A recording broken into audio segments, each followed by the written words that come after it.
Malagasy praitandrazana miatrika kiondalana vaovao ny firenetsika kehitriny.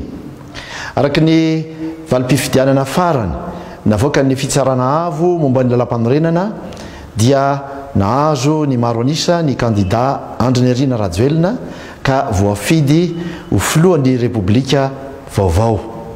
Efa ny fampiantso Antaroby izay mirahalahy tamin'ny alarobia teo ka niarabako azy tamin'ny fahalaniny. Koa androany eo anatrehantsika rehetra no iarabako azy sy ny irariko soa ho azy eo amin'ny adidy amanandraikitra mavesatra izay nomeny ny vahoaka malagasy azy.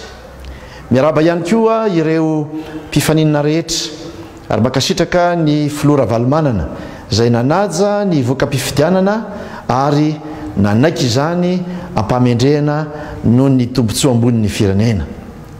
Misaotra manokana ny vahoaka malagasy sy vaky volo aho tamin'ny fahendrena sy fitoniana nasehontsika nandritra ireny fitaom-pifidianana ireny. Ny demokrasia sy ny vahoaka malagasy no nivoaka mpandresy voalohany tamin'iny fifidianana iny.